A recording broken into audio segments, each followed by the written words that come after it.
There is a moment in every person's life where they realize the plan they were following is not actually taking them where they hoped to go. Maybe you felt it late at night, staring at the ceiling, wondering why you keep making the same choices and getting the same disappointing results.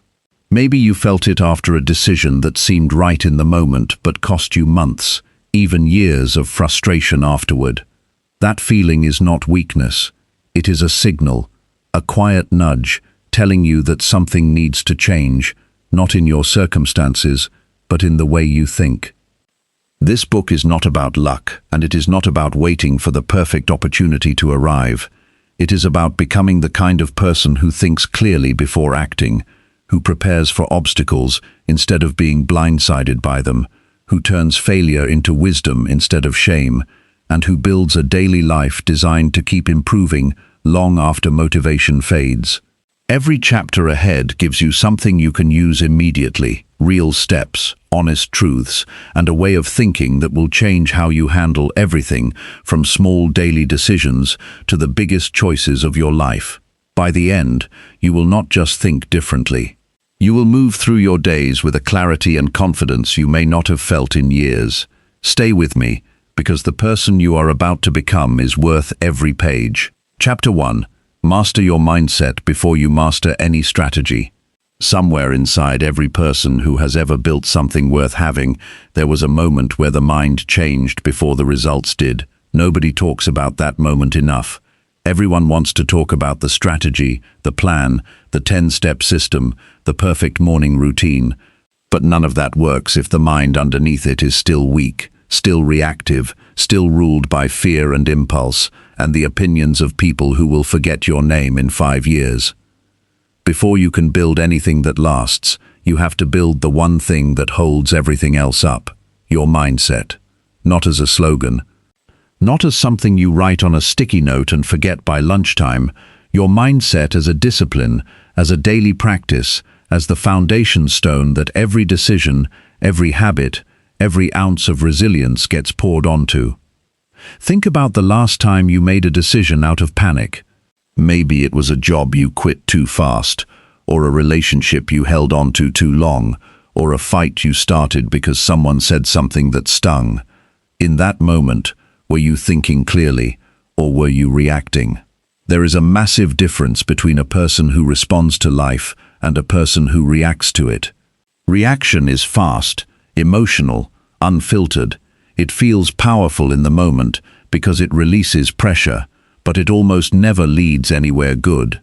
Response is slower, deliberate, rooted in something steady. The old philosophers understood this better than almost anyone writing self-help books today. They knew that the biggest battle a person fights is not out in the world. It is inside their own head, every single day, in the space between what happens to them and how they choose to act on it. That space is where your entire life gets decided. Not the big dramatic moments. The small quiet ones. The moment you wake up and your first thought is dread instead of purpose. The moment someone criticizes your work and you either spiral or you listen. The moment you are tired and you either push through with intention or you collapse into distraction. Strategy cannot save you in that space. Only mindset can. A person with a brilliant plan and a fragile mind will abandon that plan the first time it gets hard. A person with an ordinary plan and an unshakable mind will find a way to make it work, adjust it, rebuild it, and eventually succeed, simply because they refuse to break. So what does it actually mean to master your mindset? It does not mean thinking positive thoughts all day. It does not mean pretending problems do not exist, or forcing a smile through pain. That is not mastery. That is avoidance wearing a costume.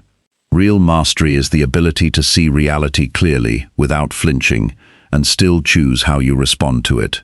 It is looking at a setback and refusing to let it define your identity. It is hearing bad news and giving yourself 30 seconds to feel it, and then asking the only question that matters: what is within my control right now? That question alone, asked consistently, will change the entire shape of your life. Here is something worth sitting with. Most of the suffering people carry is not caused by what happened to them. It is caused by what they keep telling themselves about what happened. Two people can lose the same job on the same day. One person tells themselves this is proof they are a failure, that nothing ever works out, that the universe is against them. The other person tells themselves this is painful, this is unexpected, and this is also an opportunity to build something better than what they had. Same event, two completely different lives unfolding from that single moment, based entirely on the story each person chose to believe. You are always writing a story about your life in your head. The question is whether that story is making you stronger or keeping you stuck. This is not about lying to yourself. It is about being honest in a way that actually serves you. Toxic positivity says everything is fine when it is not. Mastery says, this is hard, this hurts, and I am still capable of handling it. There is a strength in that second sentence that no amount of forced smiling can replicate. When you train yourself to speak to your own mind with that kind of honest strength, something shifts. You stop being a passenger in your own life, and you start being the one driving. Let's talk about control, because this is where most people get stuck. There are only three things you actually control in this life: your thoughts, your actions, your effort. That is it. You do not control other people's opinions of you. You do not control the economy, the weather, the traffic, or whether someone chooses to love you back the way you deserve. You do not even control the outcome of your own hard work, not completely, because outcomes depend on 1,000 variables outside your reach. What you control is how you show up, how you think, and how much effort you pour into the things that matter. The moment you accept this, an enormous weight lifts off your shoulders. You stop wasting energy trying to control the uncontrollable, and you start pouring all of that energy into the only place it can actually make a difference. Picture someone preparing for an important opportunity, a job interview, a big presentation, a conversation that could change the direction of their life. The untrained mind spends the night before imagining every way it could go wrong, replaying worst-case scenarios, building anxiety instead of readiness. The trained mind prepares as thoroughly as possible, accepts that the outcome is not fully in their hands, and walks in with calm instead of panic. Which person do you think performs better? Which person do you think sleeps better the night before? Mastery of mind is not about guaranteeing success. It is about giving yourself the best possible chance while refusing to let fear of the outcome poison the process. Now here is something practical you can start today, right now, not tomorrow, not next Monday. Begin each morning with a single honest question. What can I control today? Write it down if you have to. Not a vague answer like my attitude, something specific. I can control how I speak to the people I love this morning. I can control whether I show up on time. I can control whether I finish the task I have been avoiding for a week. Naming it specifically forces your brain out of vague anxiety and into concrete action. Vague anxiety keeps you stuck scrolling your phone at midnight. Concrete action moves you forward 1 inch at a time, and those inches add up faster than people realize. There is also a discipline in how you speak to yourself when you fail, and everyone fails. There is no version of this life where you avoid it completely. The difference between people who grow and people who stay stuck is not that one group fails less. It is that one group has learned to fail without collapsing their entire identity around it. When you make a mistake, notice the voice in your head. Is it cruel? Is it calling you stupid, worthless, a disappointment? That voice was likely handed to you by someone else long ago, a harsh parent, a cruel teacher, a culture that confuses self-criticism with self-improvement. You do not have to keep that voice. You can replace it, deliberately, with the voice of someone who wants you to succeed. Not someone who lets you off easy, but someone who tells you the truth without trying to destroy you in the process. That failed, now what did it teach me, and what will I do differently tomorrow? That sentence alone, repeated enough times, rewires how your brain processes setbacks. Resilience is not something you are born with in a fixed amount. It is a muscle, and muscles grow through resistance. Every time you face something hard and choose to respond with steadiness instead of collapse, you are adding weight to that muscle. The first few times will feel unnatural, even painful. That is expected. Nobody walks into a gym and lifts their heaviest weight on day one. But if you keep showing up to the small daily challenges life throws at you, the difficult conversation, the boring task, the moment you want to quit, your capacity for handling bigger challenges grows without you even realizing it happened. One day you will look back at something that used to terrify you and feel almost nothing, because the version of you standing there has become someone stronger than the version who first feared it. Let's bring this into something real and everyday. Say you are trying to build a business, or finish a degree, or repair a relationship that has been strained for years. Somewhere in that process, something will go wrong that you did not plan for. A partner will back out. A client will say no. A person you love will say something that cuts deep. In that moment, your mindset determines everything that happens next. A weak mindset says, "This proves I was never good enough. I should quit. This was a sign." A trained mindset says, "This is painful. This was not the plan, and I am still moving forward, adjusted and wiser than I was yesterday." Same circumstance. Two entirely different futures branching out from that single internal choice. There is also a quiet kind of strength in patience that modern life has almost erased. Everyone wants results immediately. Everyone wants the transformation without the years of unglamorous effort behind it. But the mind that has been trained understands something most people never learn. Growth is not linear, and comparing your chapter 1 to someone else's chapter 20 will only poison your motivation. The only fair comparison is between who you were yesterday and who you are choosing to become today. That is the entire game. Not beating anyone else, becoming a slightly better version of yourself, consistently, quietly, without needing applause for it. So here is what mastering your mindset actually looks like in practice. Stripped of all the fluff. It looks like waking up and choosing your first thought instead of letting your phone choose it for you. It looks like pausing before you react to something painful, giving yourself even just a few seconds to respond instead of explode. It looks like speaking to yourself the way you would speak to someone you deeply respect, even when you fail, especially when you fail. It looks like focusing your energy only on what you can actually influence and releasing your grip on everything else. It looks like treating every hard day as training rather than punishment, understanding that the discomfort you feel today is building the strength you will need tomorrow. This is the foundation. Everything else in this book, every strategy, every system, every practical step toward achieving more, will rest on top of what you build here. Skip this chapter in practice, and you will find yourself constantly rebuilding plans that collapse the moment life applies pressure. Master this, and you become someone who can be handed any circumstance, good or terrible, and still find a way forward with a clear head and a steady heart. You are not behind. You are not too late. You are not broken beyond repair because of choices you made in a chapter of your life that has already ended. Today is a new page, and the pen is still in your hand. The strongest people you admire were not born unbreakable. They built that strength one honest, difficult, deliberate choice at a time, the same way you are about to. Start now. Not because it will be easy, but because you have already survived every hard day up to this point, and that alone is proof of a strength inside you that has been waiting to be trained properly. Master your mind first.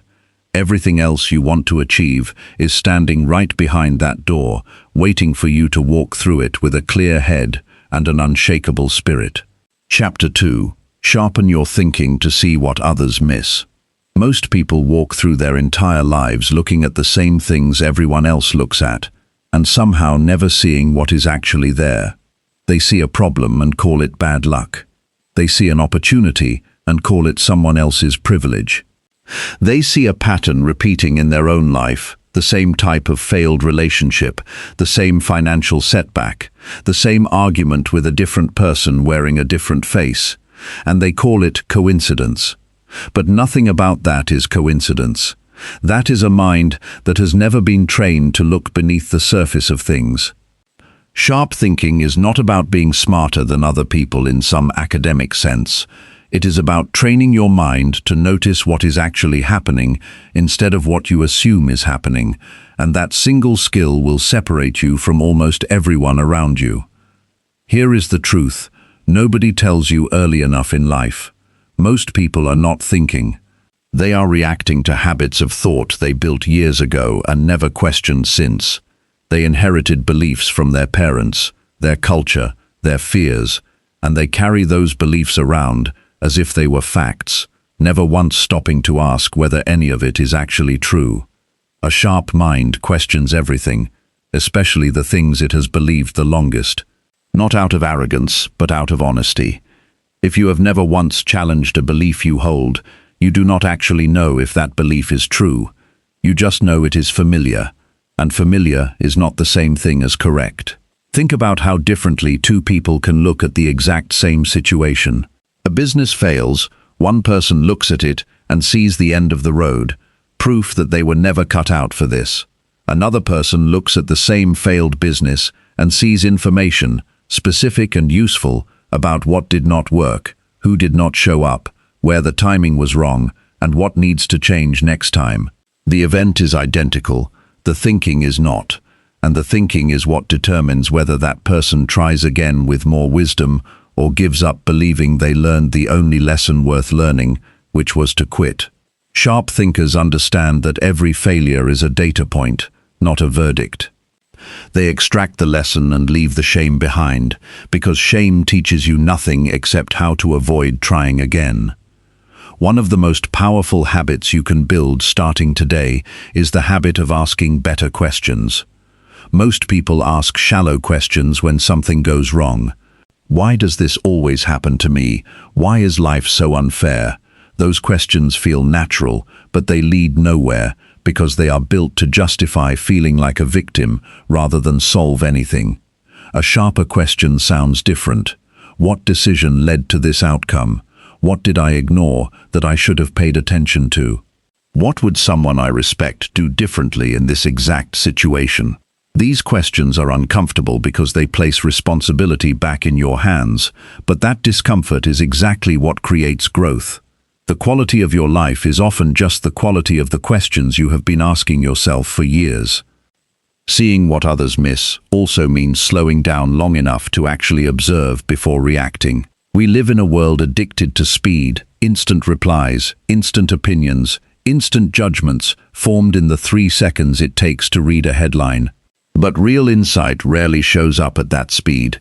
It shows up in the pause, in the moment where you choose to sit with a situation a little longer than feels comfortable, and ask what is really going on here beneath the obvious surface. A person cuts you off in traffic and your first instinct is anger. A sharp mind pauses and considers, maybe they are rushing to a hospital, maybe they are having the worst day of their life, and even if they are simply careless, is my peace really worth trading for a stranger's mistake? That pause, practiced daily, becomes a kind of quiet power that most people never develop because they never slow down long enough to try. Sharp thinking also requires the courage to sit in uncertainty without rushing to fill it with a false answer just to feel comfortable again. This is harder than it sounds. Human beings hate not knowing. The moment something is uncertain, the mind rushes to invent an explanation, any explanation, even a wrong one, because a wrong answer feels safer than an open question. Someone does not text back, and the mind immediately invents a story. They are mad at me. They do not care about me anymore. I did something wrong. None of that may be true. The sharper move is to hold the uncertainty honestly and say, I do not know why they have not responded yet, and I do not need to invent a reason to feel settled. That kind of mental discipline protects you from years of unnecessary suffering built entirely on stories you told yourself that were never confirmed as true. Learning to see clearly also means paying attention to your own blind spots, the places where your ego does not want you to look. Nobody enjoys admitting they were wrong, that they misjudged a person, that they wasted years chasing something that was never going to fulfill them. But the sharpest people you will ever meet share one trait in common. They are willing to be wrong in public and adjust immediately, without spiraling into shame about it. They treat being wrong as new information, rather than a personal attack on their worth. This is a rare skill, and it is entirely learnable. Next time you catch yourself defending a position purely because you already said it out loud, stop and ask honestly whether you are defending the truth or just defending your pride. There is also enormous value in learning from people who see the world differently than you do. Surrounding yourself only with people who agree with you feels comfortable, but it slowly narrows your thinking until you can no longer imagine any other way of seeing things. Seek out perspectives that challenge you, not to abandon your own values, but to stress test them and see if they hold up under real scrutiny. A belief that has never been challenged is not a strong belief. It is simply an untested one, and untested beliefs tend to crumble the first time life applies real pressure to them. Practically, start training this today. Each time something happens that upsets you, pause and write down 2 possible explanations you have not yet considered. Each time you form a strong opinion, ask yourself what evidence would change your mind, and if the honest answer is nothing, recognize that as a warning sign rather than a strength. Read something written by someone who thinks differently than you do, not to argue, but to understand. Slowly, without you even noticing at first, your mind will begin operating on a different level than it used to, seeing connections, patterns, and possibilities that used to pass by unnoticed. That shift alone will change every decision you make from this point forward, because a sharper mind does not just think better. It sees a version of reality richer and more accurate than the one most people ever bother to look for. Chapter 3. Analyze every decision before you commit your energy. Energy is the one resource you can never get back once it is spent. You can earn more money. You can rebuild a broken relationship if both people are willing. You can recover from almost any setback given enough time, but the hours you pour into something, the emotional weight you carry over a decision, the years you invest in a direction that was wrong from the start, none of that comes back. This is why the way you make decisions matters so much more than most people ever realize. It is not just about picking the right answer. It is about respecting your own energy enough to stop and think before you hand it over to something that may not deserve it. Most people make decisions the way a leaf moves on a river, carried along by whatever current happens to be strongest in the moment. Pressure from a friend, fear of missing out, the discomfort of sitting with an unanswered question, any of these can push a person into a decision that was never actually examined. They said yes because saying no felt awkward. They took the job because turning it down felt scary.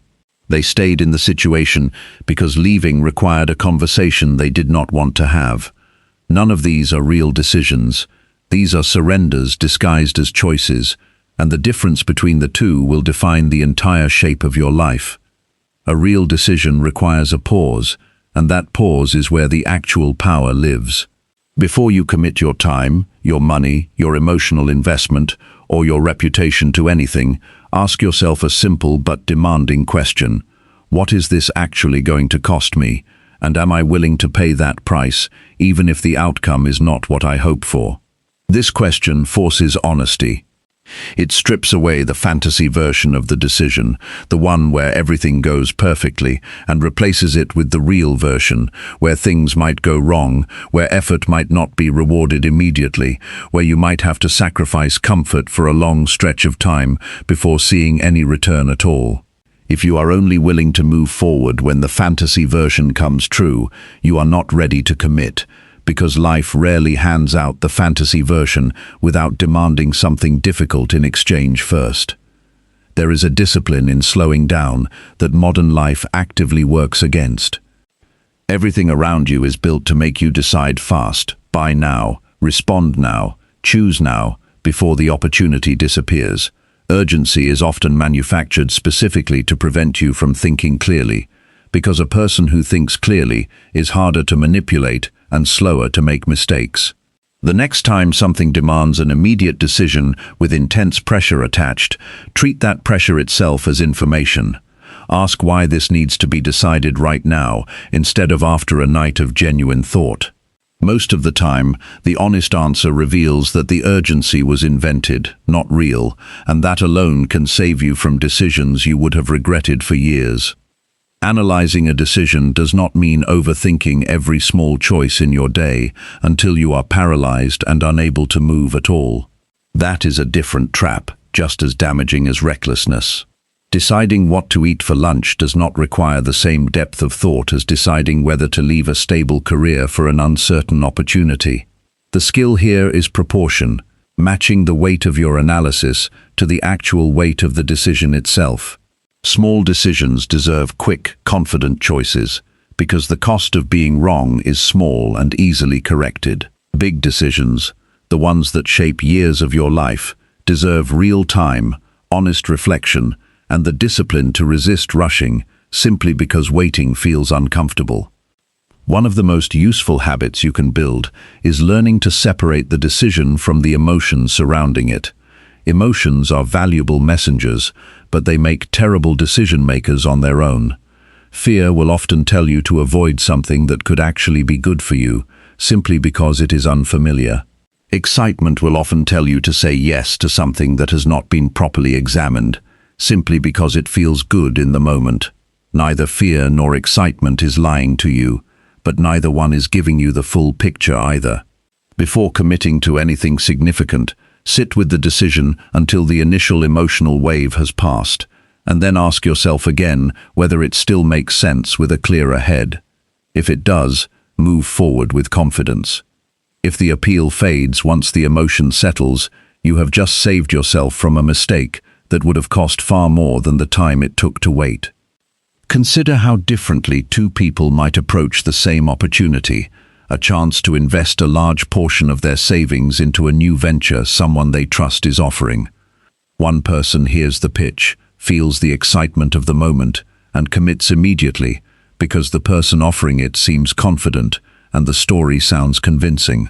The other person feels that same excitement, acknowledges it, and then asks harder questions. What happens if this fails completely? What is the actual evidence behind these promises, beyond confidence and charisma?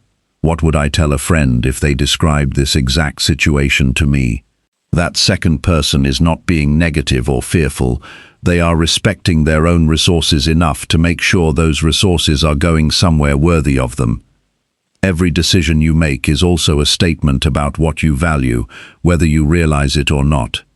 When you say yes to something, you are simultaneously saying no to everything else you could have done with that same time and energy. This is the part people forget most often. Committing to a relationship that drains you means less energy available for the ones that could nourish you. Committing to a job that dulls your spirit every single day means less capacity left over for the pursuits that might actually bring you alive. Every yes has a hidden cost attached to it, and a wise person learns to calculate that cost honestly before agreeing to anything. Build a simple practice starting today. Before committing to anything that will take more than a small amount of your time or energy, write down 3 things: what you expect to gain from this, what it will genuinely cost you, including time, energy, and opportunity, and what your honest gut feeling is once the initial excitement or fear has settled. This does not need to take hours. Even 5 minutes of honest reflection will filter out a significant portion of decisions that would have drained you without ever giving anything meaningful in return. Over time, this practice trains your mind to move slower under pressure, faster under clarity, and wiser in every situation in between. The people who accomplish the most in this life are rarely the ones who said yes to everything. They are the ones who said no to almost everything, so that when they finally said yes, they could commit fully, without hesitation, without regret, and without wondering later whether their energy would have been better spent somewhere else. Guard your energy the way you would guard anything else you cannot replace. Think before you commit it, and you will find that the decisions you do make carry far more power than the countless decisions you wisely chose to walk away from. Chapter 4. Build powerful habits that compound into lasting success. There is a quiet math that governs almost every successful life, and almost nobody teaches it properly. It has nothing to do with talent, luck, or even intelligence. It has everything to do with what you repeat. A single good choice made once changes almost nothing. That same choice repeated every day for a year becomes the entire architecture of a different life. This is the truth about habits that most people either ignore or underestimate completely. They want the transformation without accepting that transformation is simply the visible result of hundreds of invisible repetitions, most of them so small they barely feel significant in the moment they happen. Think about what it actually means to compound something. A small amount of money, invested consistently and left alone, grows slowly at first, so slowly that it feels almost pointless in the early years. Then, at some point that is impossible to predict exactly, the growth accelerates in a way that looks almost unbelievable from the outside. Habits work exactly the same way. The first 30 days of a new habit rarely produce results you can see or measure. This is precisely where most people quit, because their brain expects instant proof that the effort is working, and when that proof does not arrive fast enough, they conclude the habit is not working at all. But the truth is the opposite. The habit is working. It is simply working beneath the surface, building a foundation that has not yet become visible. This is why patience is not a soft, passive virtue in this context. It is an active discipline, one of the most powerful tools you will ever develop. The person who keeps showing up on day 40 when nothing visible has changed yet is not being naive. They understand something the quitter does not. Results in life are rarely distributed evenly across the effort you put in. Most of the reward arrives late, concentrated near the end of a long stretch of consistent, unglamorous repetition. Quit on day 40 and you never find out what day 100 would have given you. Building a habit that actually lasts starts with something far smaller than most people expect. The instinct is to go big immediately, to completely overhaul your entire life in a single week. New diet, new exercise routine, new sleep schedule, new mindset, all launched at once out of a burst of motivation. This almost always fails, not because the person lacks willpower, but because willpower is a limited resource, and asking it to fund 5 massive changes simultaneously drains it faster than it can be replenished. The smarter approach is almost embarrassingly simple. Choose one habit. Make it so small that failing to do it feels almost impossible. Not 30 minutes of exercise, 5 minutes. Not a complete diet overhaul, one better choice at one meal. The goal in the beginning is not intensity. The goal is consistency.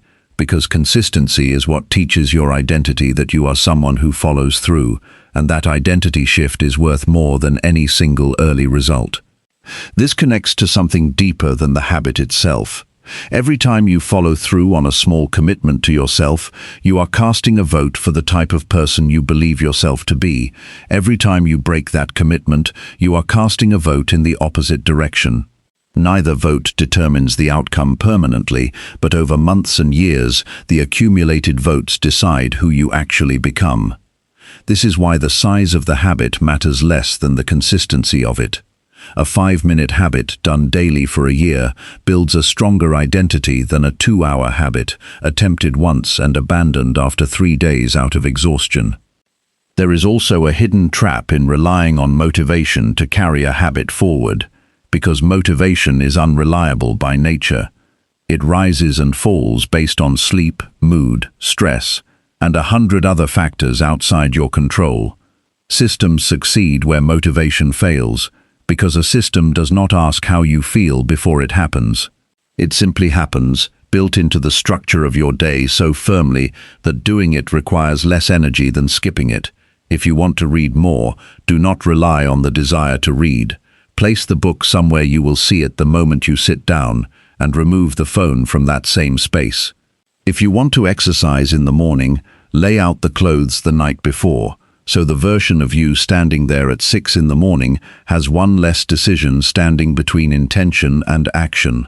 Every barrier you remove in advance is a barrier your future self will not have to fight through with limited willpower. Real growth also depends on tracking, not for the sake of obsession, but for the sake of honesty. It is remarkably easy to believe you have been consistent when you have not, because memory flatters us more often than it should. A simple mark on a calendar for every day a habit is completed creates an honest record that cannot be argued with.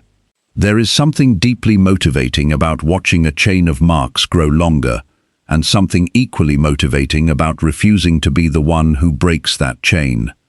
This is not about perfection. Missing a single day will not destroy months of progress. What destroys progress is missing 2 days in a row and allowing that gap to become a new, quieter habit of its own. It matters just as much to understand what a habit actually costs you before you build it. Every habit occupies space in your day and in your mind, and adding a new one often means something else has to give way. Be honest about what you are willing to sacrifice to make room for the habit you claim to want. If you say you want to wake up earlier but refuse to go to bed earlier, you are not committing to a habit, you are wishing for an outcome without accepting its price. The habits that actually compound into something meaningful are the ones built on this kind of honesty, where the person building them has already accepted the trade required and stopped negotiating with themselves about it.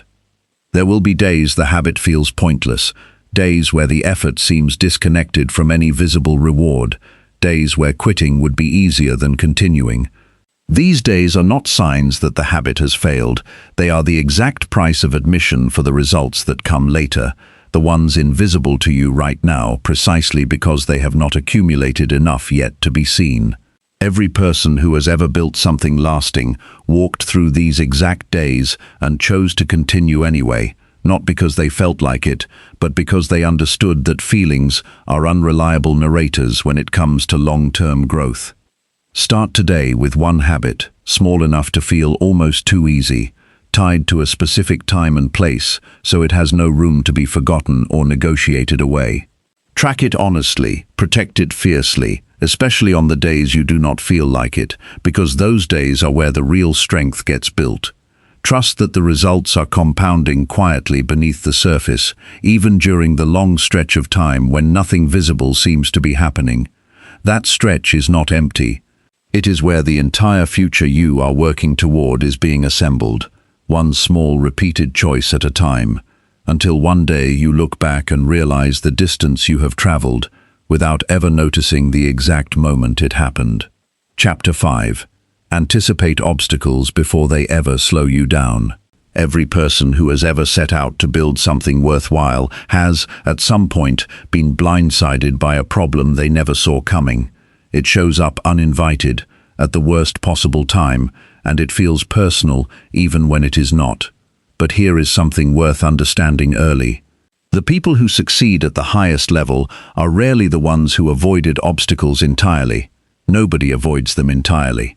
The people who succeed are the ones who expected difficulty from the very beginning, and because they expected it, they were never destroyed by it when it finally arrived. There is a strange kind of comfort in facing life honestly instead of hopefully. Most people walk into new goals imagining a smooth path, and when reality inevitably introduces friction, they interpret that friction as a sign something has gone wrong, a sign that maybe this was never meant for them. But friction was never a sign of failure. Friction is simply what happens when a person pushes against the natural resistance that exists in anything worth achieving. The person who expects that resistance treats it as normal, even useful. The person who expected an easy road treats that same resistance as a crisis, and often quits at the exact moment they were closest to breaking through. This is why preparing for obstacles in advance is not pessimism. It is one of the most practical forms of wisdom available to you.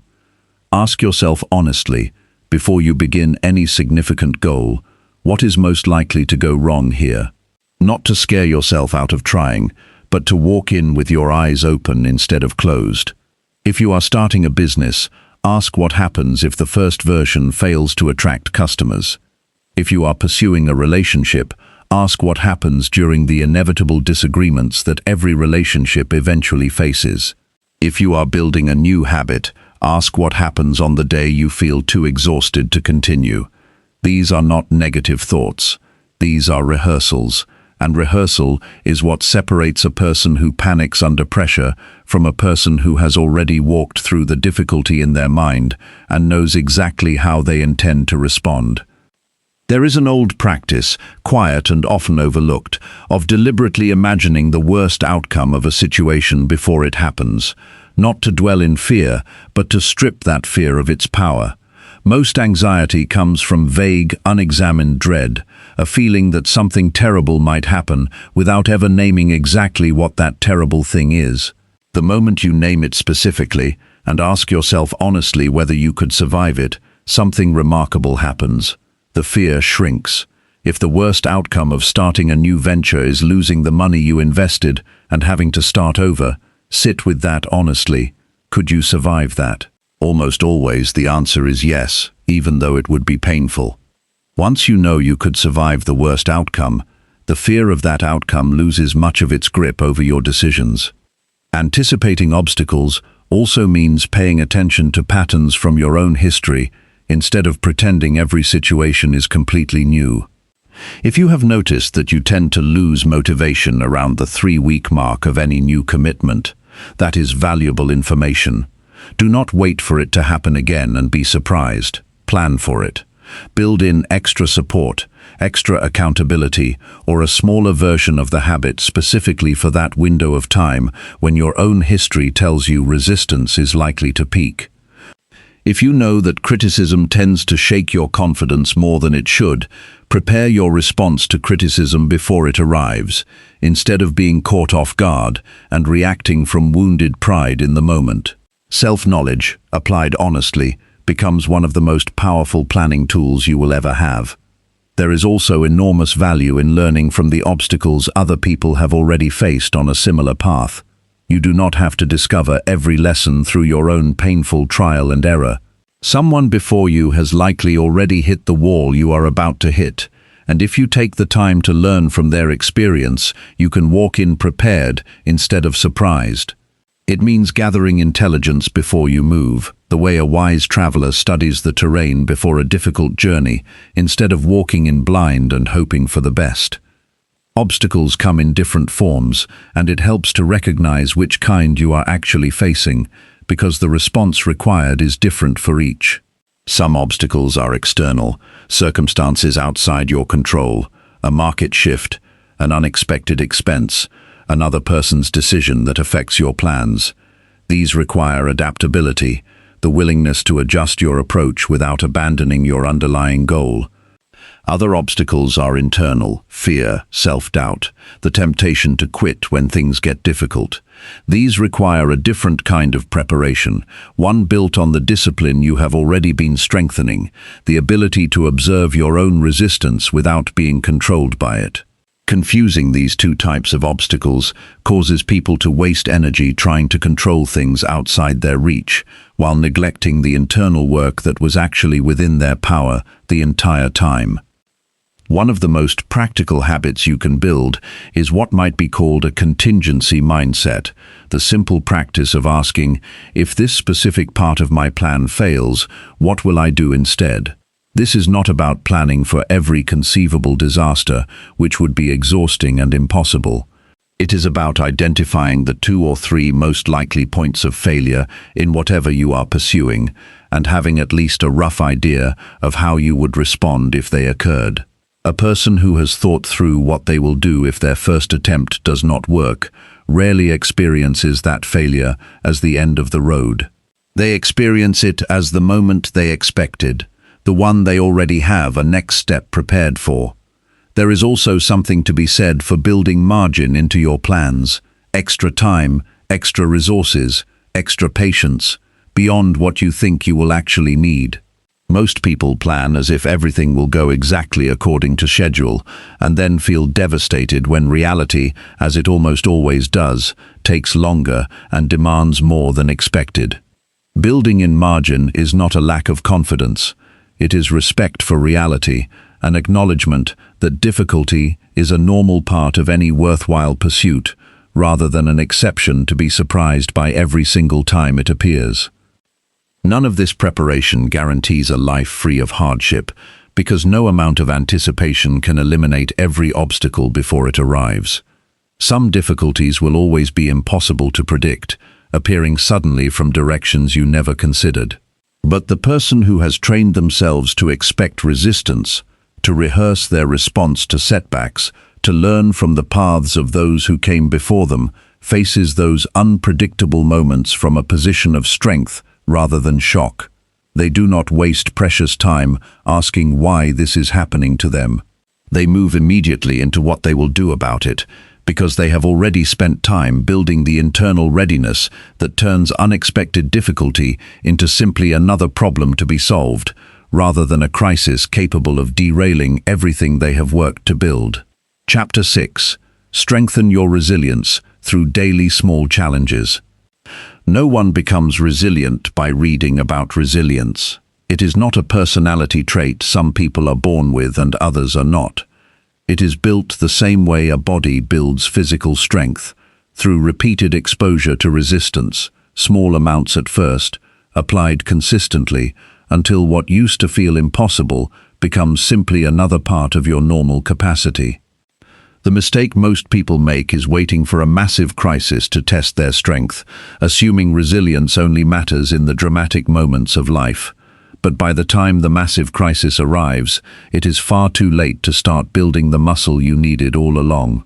Resilience has to be trained in the ordinary days, in the small, uncomfortable moments most people rush to avoid, so that when the larger difficulties eventually come, and they always do, you already have the strength required to meet them. Think about what actually happens inside a person who avoids every small discomfort. Every time they hit resistance, boredom, frustration, physical discomfort, the sting of a difficult conversation, they retreat toward whatever offers instant relief. The phone, the snack, the distraction, the exit from the situation entirely. Each retreat feels harmless in isolation, but repeated daily, it trains something deeply important. It trains the nervous system to believe that discomfort is dangerous and must be escaped immediately. This belief, quietly reinforced 1,000 times over months and years, becomes the invisible ceiling on what a person believes they can handle. When a real crisis eventually arrives, a job loss, a health scare, a relationship ending, that same nervous system, never trained to sit with discomfort, panics far more than it needs to, because it has never once practiced staying steady inside something hard. Now consider the opposite path. A person who deliberately chooses small doses of discomfort, not out of self-punishment, but out of respect for what they are building. They take the cold shower they do not want to take. They finish the workout even when the last few minutes feel unbearable. They have the honest conversation they have been avoiding, instead of letting the silence stretch another week. None of these moments are dramatic on their own. No one throws a celebration because you finished an uncomfortable set of exercises or spoke an honest sentence you were afraid to say. But each one is a rep in the truest sense of the word. A small weight added to a muscle that grows stronger, specifically because it was asked to do something it did not want to do. This is where the real insight lives, the one most people miss entirely. Resilience is not the absence of difficulty, it is the presence of proof. Proof gathered through direct experience that you are capable of enduring more than your fear tells you that you can. Every time you choose the harder right thing over the easier avoidance, you are quietly gathering evidence for a future version of yourself who will need to believe, without a single doubt, that they can survive something painful. That evidence cannot be borrowed from a book or a motivational quote. It has to be earned, moment by moment, through your own direct experience of choosing discomfort and discovering, every single time, that you did not break. Consider something as ordinary as physical discomfort during exercise. The last few repetitions of a difficult set are rarely about the muscle being trained. They are about the mind, and whether it will tell the body to stop the moment things become uncomfortable, or whether it has been trained to push slightly past that point with control and intention. A person who consistently stops the instant something becomes hard is training a very specific lesson into their nervous system, the lesson that discomfort means stop.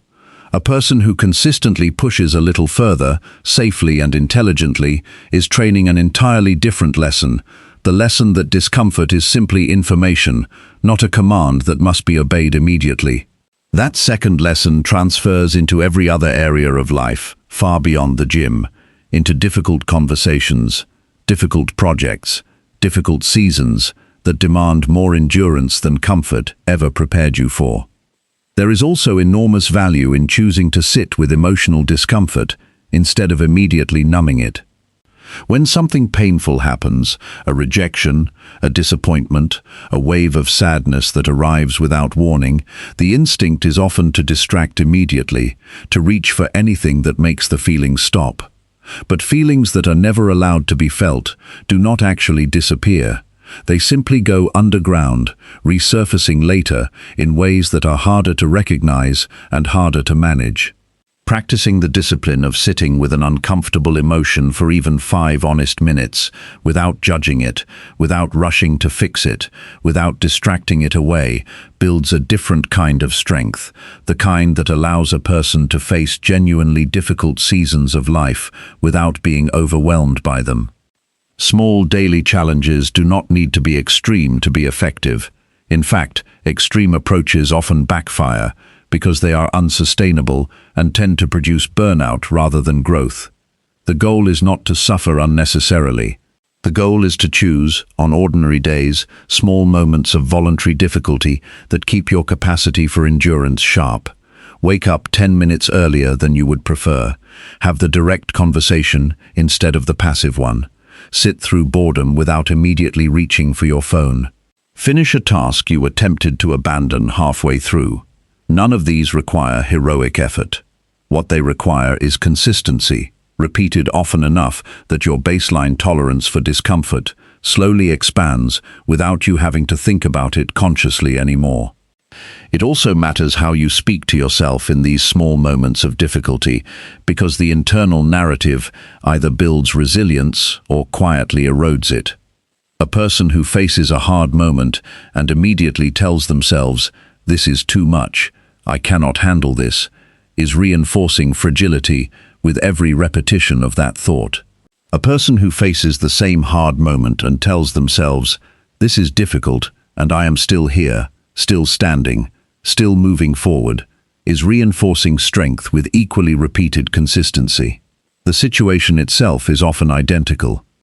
The internal language surrounding it is what determines whether that moment becomes a small brick in the foundation of a resilient life or a small crack in a foundation that was already unstable. Over time, something remarkable begins to happen to a person who commits to this practice. The things that used to terrify them slowly start to feel manageable. The conversations they used to avoid become conversations they walk into without hesitation. The setbacks that used to end their motivation completely become setbacks they absorb, adjust to, and move past within days instead of months. This is not because life became easier. Life rarely becomes easier in any permanent sense. It is because the person became stronger, quietly, through hundreds of small, unremarkable choices that nobody was watching and nobody applauded. Choices made purely because that person understood a simple truth. Strength is not something you wait to discover during a crisis. It is something you build deliberately on ordinary days, so that when the crisis eventually comes, you are not meeting it as a stranger. You are meeting it as someone who has already trained, quietly and consistently, for exactly this moment. Chapter 7. Choose your battles wisely and protect your focus. There is a version of you that could spend every ounce of energy defending every opinion, correcting every wrong statement made in your presence, responding to every slight, engaging with every argument that shows up uninvited. That version of you would be exhausted within a week, and worse, that version of you would have nothing left over for the things that actually matter. This is one of the hardest lessons to learn, and one of the most freeing once it finally lands. Not every battle deserves your energy. Not every disagreement needs your input. Not every provocation requires a response. The people who accomplish the most in this life are rarely the ones who fight every fight. They are the ones who learned, often the hard way, which fights were actually worth fighting. Picture your energy as a finite resource, because that is exactly what it is. You wake up with a certain amount of it each day, and every single thing you engage with draws from that same limited supply. The argument with a stranger online, the criticism from someone whose opinion should not carry weight in your life, the urge to prove a point to someone who was never going to change their mind anyway, all of these withdraw from the same account that could have funded your most important work. Most people never audit where their energy actually goes. They spend it reactively, handing it out to whoever demands it loudest, and then wonder at the end of the day why they have nothing left for the goals that actually matter to them. Learning to choose your battles starts with a question that is uncomfortable precisely because it requires honesty. Does this actually matter, or does it just feel urgent in this moment? Urgency and importance are not the same thing, though they feel identical when you are standing inside a heated moment. A criticism from a stranger who knows nothing about your life feels urgent, but it rarely matters in any lasting sense. A pattern of disrespect from someone close to you might feel less immediately dramatic, but it genuinely matters because it affects your daily well-being over time. Training yourself to distinguish between these two categories, in the moment, before reacting, is one of the most valuable skills you will ever develop. Consider how much energy gets wasted defending your position to people who were never actually listening in the first place. There is a specific kind of exhaustion that comes from arguing with someone whose mind was made up before the conversation even started. Someone who is not interested in truth, only in being right. Engaging fully with that person feels like it should work, because your argument is sound and your evidence is clear, but it rarely changes anything, because the disagreement was never really about the facts to begin with. Recognizing this early saves you from pouring hours of energy into a conversation that was destined to go nowhere from the very first sentence. This does not mean becoming passive or avoiding every difficult conversation that comes your way. There is an important difference between walking away from a battle that does not matter and walking away from a conversation that genuinely needs to happen simply because it feels uncomfortable. Protecting your focus is not the same as avoiding accountability, and it is not the same as staying silent when silence would cause real harm. The skill being described here is discernment, not avoidance. A person who has mastered this does not disengage from everything difficult. They disengage specifically from what is unproductive, while remaining fully present and willing to engage with what actually matters, even when that engagement is hard. One of the most practical tools you can use is asking yourself, before entering any conflict, what outcome I am actually hoping to achieve here. If the honest answer is nothing, if you are simply reacting out of pride or the discomfort of being disagreed with, that is a sign this particular battle is not worth fighting. If the honest answer is something real, protecting a boundary, correcting a genuine misunderstanding that affects your life, standing up for a value you are not willing to compromise, then the battle may well be worth the energy it requires. The difference between these two situations is not always obvious in the heat of the moment, which is exactly why building the habit of pausing to ask this question matters so much. There is also a quiet strength in simply not responding. Modern life has trained people to believe that every comment deserves a reply, every criticism deserves a defense, every disagreement deserves a counter-argument. But silence is not weakness. Sometimes silence is the most powerful response available, because it refuses to feed a conflict that only grows stronger the more attention it receives. Many arguments die naturally within minutes if only one person refuses to keep them alive. Choosing not to respond is not the same as losing. It is often the clearest sign that you understand exactly how much your own energy is worth, and you have decided this particular moment does not deserve it. Protecting your focus also means being honest about how much time you spend consuming other people's battles instead of building your own life. Every argument you watch unfold online, every piece of outrage content you consume without ever engaging directly, still costs you something, even if you never say a single word.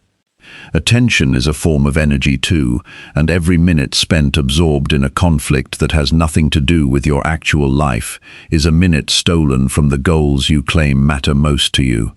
Guarding your focus means guarding not just what you argue about, but what you allow yourself to watch, scroll through, and absorb on a daily basis. There is a particular kind of maturity that comes from realizing you do not need to win every disagreement to prove your own worth.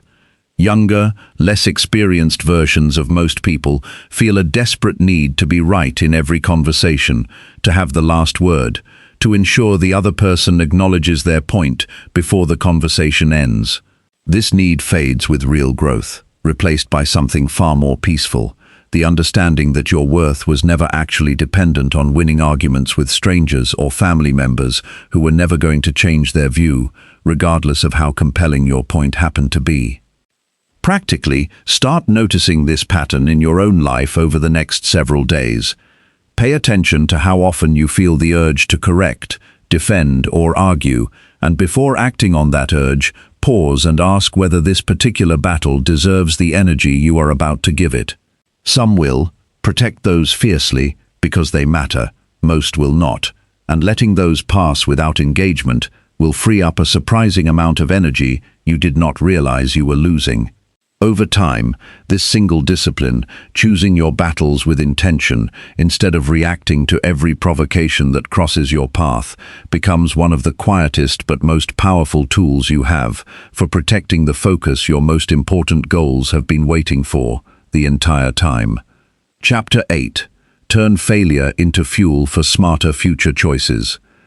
There is a moment that comes after every significant failure, quiet and uncomfortable, where you are left alone with what just happened, the plan that did not work, the relationship that ended despite everything you tried, the opportunity you were certain would change your life, gone, leaving nothing behind but the ache of what could have been. In that moment, a choice appears, one that most people never notice they are making because it feels automatic rather than deliberate. You can let that failure become a verdict on who you are, or you can let it become a lesson about what you now know that you did not know before. Both paths start in the exact same place. They end up somewhere entirely different. Most people were taught to fear failure as though it were proof of something shameful, something to hide, something that confirms a secret suspicion that they were never good enough to begin with. This belief is one of the most expensive lies a person can carry through life, because it does not prevent failure. Nothing prevents failure completely. It only prevents growth from the failures that were always going to happen regardless. Every person who has built something meaningful has failed, often repeatedly, often painfully, often in front of people who were watching. The difference between those people and the ones who quietly give up is not that they failed less. It is that they refuse to let failure define their identity, choosing instead to extract every ounce of information available from the wreckage before moving forward again. Think about what failure actually is, stripped of the shame usually attached to it. Failure is simply the gap between what you expected to happen and what actually happened. That gap contains information, sometimes uncomfortable, always valuable, about where your assumptions were wrong, where your preparation was incomplete, where your timing was off, or where factors outside your control intervened in ways you could not have predicted. None of that information is available to someone who never tries. It only becomes available through the experience of attempting something and watching it not go according to plan. In this sense, every failure is a form of education you could not have received any other way, purchased at a price that felt unbearable in the moment, but often turns out to be the exact tuition required for the success that follows. The problem is that most people stop at the pain of failure and never move forward into the lesson buried inside it. They feel the sting, the embarrassment, the disappointment, and they either spiral into self-criticism that accomplishes nothing, or they rush to distract themselves from the discomfort entirely, skipping the reflection that would have made the failure worth something. Both responses waste the exact thing failure offers freely, which is insight. The person who sits with a failure long enough to ask honest questions about it walks away with something valuable. The person who either drowns in shame or runs from the discomfort walks away with nothing except the bruise, destined to repeat the same mistake again because the lesson was never actually extracted. There is a specific practice worth building here, one that turns failure from a wound into a resource. After something goes wrong, once the initial emotional wave has settled enough to think clearly, ask yourself 3 honest questions. What exactly did not work? What was within my control that I could have done differently? What will I do differently next time because of what I now know? These questions require a kind of honesty that stings a little, because they place responsibility back in your hands rather than allowing you to blame circumstances entirely. But that sting is exactly what makes the practice valuable. A failure examined honestly becomes fuel. A failure blamed entirely on outside forces becomes nothing more than a wound that never heals properly, waiting to be reopened by the next similar situation. This does not mean every failure was entirely your fault, because that is not true either, and pretending otherwise creates a different kind of distortion, just as damaging as blaming everyone else. Some failures happen because of timing, other people's choices, or circumstances that had nothing to do with your effort or judgment. Part of examining failure honestly is separating what was genuinely within your control from what was not, so that you can improve the parts you can actually change without carrying guilt over the parts you never had power over in the first place. This distinction matters enormously because carrying guilt over uncontrollable circumstances drains energy without producing any growth at all, while genuine reflection on your own choices produces exactly the wisdom needed to make better decisions moving forward. Consider the difference between 2 people who both lose a significant amount of money on a failed investment. One person spends months replaying the loss with bitterness, blaming the market, blaming bad advice, blaming timing, never once examining what they personally could have researched more carefully or approached more cautiously. A year later, they make a strikingly similar mistake, because nothing was actually learned, only suffered through. The other person allows themselves the disappointment, genuinely feels it, and then asks the harder questions. What warning signs did I ignore? What research did I skip because I was excited rather than careful? What will I require from myself before committing this kind of money again? A year later, this second person makes a far wiser decision, informed directly by the failure they refused to waste. Failure also teaches something that success rarely can, which is the true depth of your own resilience. Success feels wonderful, but it does not test you the way failure does. Anyone can feel confident when things are going well. The real measure of a person's character shows up in how they respond when something falls apart, whether they collapse into permanent discouragement or whether they stand back up, wiser and more careful, ready to try again with everything they just learned. This is not a comfortable process, and nobody should pretend it is. But every single time you survive a failure and choose to try again, you are proving something to yourself that no amount of easy success could ever teach, that you are capable of enduring difficulty and continuing forward anyway. There is also freedom in releasing the fear of failure enough to actually attempt the things that matter most to you. So many people never start the business, never have the difficult conversation, never pursue the goal that scares them, because they have decided in advance that failure would be unbearable. But once you understand that failure is simply information, painful but survivable, something shifts. The fear loses its grip. You begin to see failed attempts not as evidence you should stop, but as necessary steps along a path that nobody walks perfectly on the first try. This shift alone opens up an entire category of opportunities that fear had previously closed off completely. Start treating your failures differently from this point forward. Give yourself permission to feel the disappointment honestly without rushing past it or drowning in it. Then, deliberately, extract the lesson hiding inside it, asking what specifically you would do differently and what specifically was never within your control to begin with. Carry that lesson forward into your next attempt, adjusted and wiser than before. This is how failure stops being something to fear and starts becoming exactly what it was always capable of being, the raw material for every smarter choice you will ever make going forward, purchased through an experience that hurt, but that you refuse to let go to waste. Chapter 9. Design a daily system that keeps you improving. Goals get all the attention, but goals are not actually what change a life. A goal is a destination, a single point on a map, and once you reach it, or once you fail to reach it, its power over your daily actions disappears. This is why so many people achieve a goal and feel strangely empty afterward, or fail to reach one and feel like the entire effort was wasted. What actually changes a life is not the goal itself, it is the system running underneath it. The structure of daily actions that either moves you forward automatically or leaves your progress dependent entirely on how motivated you happen to feel on any given day. A goal tells you what you want. A system tells you what you will actually do, regardless of whether you feel like doing it. And that difference is the entire reason some people improve steadily over the years, while others stay in the exact same place, setting the same resolutions every January with nothing to show for the ones before. Think about the difference between wanting to be healthier and having a structure that makes health the natural outcome of your ordinary day. Wanting is fragile, dependent on mood, energy, and willpower, all of which fluctuate constantly. A system is far less fragile because it does not ask how you feel before it operates.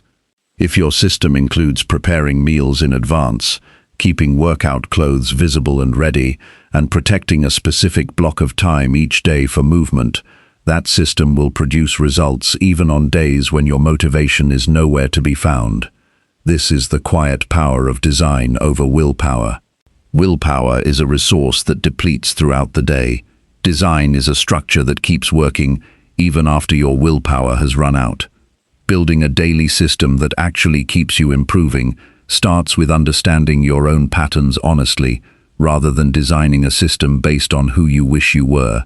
If you know you are not a morning person, building a system entirely dependent on 5 in the morning discipline is setting yourself up for repeated failure and unnecessary guilt.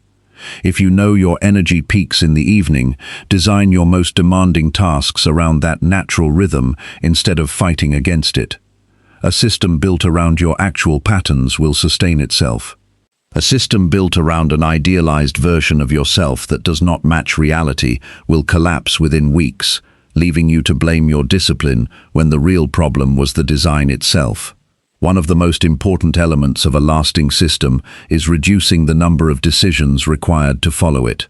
Every decision you make throughout the day draws from the same limited pool of mental energy, and by evening, that pool is often nearly empty, which is exactly why so many good intentions collapse late in the day.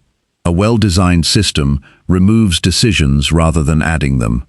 Instead of deciding each morning whether to exercise, the decision is already made, built into a fixed time slot that does not require fresh motivation to activate. Instead of deciding each evening whether to read or scroll on your phone, the book is already placed somewhere visible and the phone is already in another room. Every decision removed in advance is energy preserved for the moments that truly require conscious thought.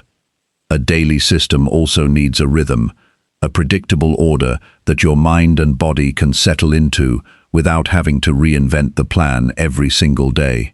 Humans are creatures of rhythm, far more than most people realize. The body responds to consistency, sleeping better, digesting better, thinking more clearly, when the timing of meals, movement, and rest follows a pattern the body can anticipate. A life without rhythm, where everything happens at random times depending on mood and circumstance, keeps the nervous system in a low-grade state of uncertainty that makes discipline far harder to sustain. Building even a loose daily rhythm, waking at a similar time, eating at similar intervals, protecting a similar window for focused work, creates a container inside which improvement becomes far easier to maintain. There is also enormous value in building small checkpoints throughout the day, rather than relying on a single burst of effort in the morning that is expected to carry you through everything that follows. A midday pause to ask how the day is actually going, whether the plan needs adjusting, whether energy needs to be redirected, prevents small drifts from becoming entire days lost to distraction. An evening review, even 5 honest minutes, asking what went well and what will be adjusted tomorrow, closes the loop on the day and feeds directly into the next one, creating a continuous thread of awareness rather than a series of disconnected days that never build on each other. A system that keeps you improving must also include deliberate space for review, not just of the day, but of the system itself. What worked brilliantly 3 months ago may no longer fit your current circumstances, your current goals, or your current capacity. Systems that never get revisited eventually become outdated, followed out of habit rather than usefulness, and can even become obstacles rather than aids. Set aside time, perhaps at the end of each week or month, to honestly examine whether your current structure is still serving the person you are becoming, or whether it was designed for a version of you that has already grown past it. This willingness to revise is not a sign that the system failed. It is a sign that you are still paying attention, still committed to designing a structure that fits your actual life, rather than clinging to a plan simply because you built it once. Improvement compounds most powerfully when the system includes built-in accountability, something external that keeps you honest, even on the days internal motivation disappears entirely. This might be tracking progress visibly, where you can see the pattern of your own consistency laid out plainly. It might be a person who checks in on your progress regularly, someone whose simple question about how things are going provides just enough friction to keep you from quietly abandoning the effort. Accountability does not need to be harsh or punishing. Its purpose is simply to create a small cost for inconsistency, enough to tip the balance back toward action on the days when skipping would otherwise feel easier than continuing. None of this needs to be complicated to be effective. In fact, the most sustainable systems tend to be remarkably simple, built around a small number of core actions repeated with consistency, rather than an elaborate structure that requires constant maintenance and mental energy to keep running. Start with the single most important habit that would move your life forward if practiced daily, and build the smallest possible system around it, removing every unnecessary decision, anchoring it to a specific time, and reviewing it honestly every week. Once that single system is running smoothly, without requiring constant willpower to maintain, add the next one. Improvement built this way, one stable system at a time, becomes far more durable than a complicated plan attempted all at once and abandoned within weeks under its own weight. The life you are hoping to build is not waiting on a single dramatic transformation. It is waiting on the quiet accumulation of ordinary days, structured with enough intention that improvement happens automatically, rather than accidentally. Design that structure honestly, based on who you actually are, rather than who you wish you were, and protect it the way you would protect anything responsible for carrying you toward the future you are working to create. Chapter 10. Commit to lifelong growth and never stop evolving. There is a quiet danger that arrives after real progress has been made, one nobody warns you about clearly enough. It does not look like failure, it looks like comfort. You have built better habits, sharpened your thinking, faced your obstacles, strengthened your resilience, and for the first time in a long while, life feels manageable. This is exactly the moment where growth quietly stops for most people, not because they failed, but because they finally succeeded enough to relax, and relaxation, unchecked, slowly hardens into stagnation. The person you have become through everything covered so far is not a finished product. They are simply the current draft of someone who is still being written, and the final chapter of that story is decided by whether you keep revising it or whether you decide this version is good enough to stop improving. Growth is not a project with a completion date. This is one of the hardest truths to accept, especially after putting in real effort and finally seeing results. There is a part of every person that wants to arrive somewhere permanently, to reach a point where the work is finished, and the rest of life simply gets to be enjoyed without further effort. But life does not actually work that way, and pretending otherwise sets you up for a painful surprise. The moment you decide you have arrived, you unknowingly begin drifting backward, because the world around you keeps changing, the challenges keep evolving, and the skills that served you yesterday quietly begin losing their edge the moment you stop sharpening them. Consider the difference between someone who reaches a meaningful milestone and treats it as a finish line versus someone who reaches that same milestone and treats it as a new starting point. The first person often experiences a strange emptiness after achieving what they worked so hard toward, because they had structured their entire identity around reaching that single point. And now that it has been reached, nothing remains to reach for. The second person experiences something entirely different, a quiet satisfaction, paired immediately with curiosity about what comes next. This is not because the second person cannot enjoy their progress. It is because they understand something the first person has not yet learned. That meaning comes from the ongoing process of becoming, not from any single destination along the way. This does not mean you should never pause to acknowledge how far you have come. That pause matters, and skipping it entirely leads to a different kind of exhaustion, the kind that comes from constantly chasing the next thing without ever appreciating what has already been built. But acknowledgement and completion are different things. You can be genuinely proud of the growth behind you, while still recognizing that more growth lies ahead, waiting patiently for you to turn toward it once you have caught your breath. The discipline lies in allowing yourself real rest without letting that rest quietly become permanent retirement from your own development. One of the clearest signs that growth has stalled is when learning stops feeling uncomfortable. Real growth, the kind that actually changes you, almost always involves some degree of discomfort, because it requires stretching beyond what you already know how to do easily. If everything in your life currently feels effortless and familiar, that comfort might feel pleasant, but it is also a quiet signal that you have settled into a plateau rather than continuing to climb. This is not a call to manufacture unnecessary suffering. It is an invitation to stay honest with yourself about whether you are still choosing challenges that stretch you, or whether you have quietly started avoiding anything that might disturb the comfortable rhythm you have built. Lifelong growth requires a particular kind of humility that becomes harder to maintain the more competent you become. Early in any pursuit, humility comes naturally, because you clearly do not know very much, and the evidence of that is everywhere around you. But as skill and experience accumulate, a dangerous temptation appears, the temptation to believe you have learned enough, that further growth is optional rather than necessary. The people who continue evolving long after they have achieved real competence are the ones who resist this temptation deliberately, choosing to remain curious, even when curiosity is no longer required for basic survival or success. They ask questions they could easily skip. They study people who know things they do not. They remain open to being wrong about matters they have believed for years, because they understand that certainty, left unchecked, is often the first sign that learning has quietly stopped.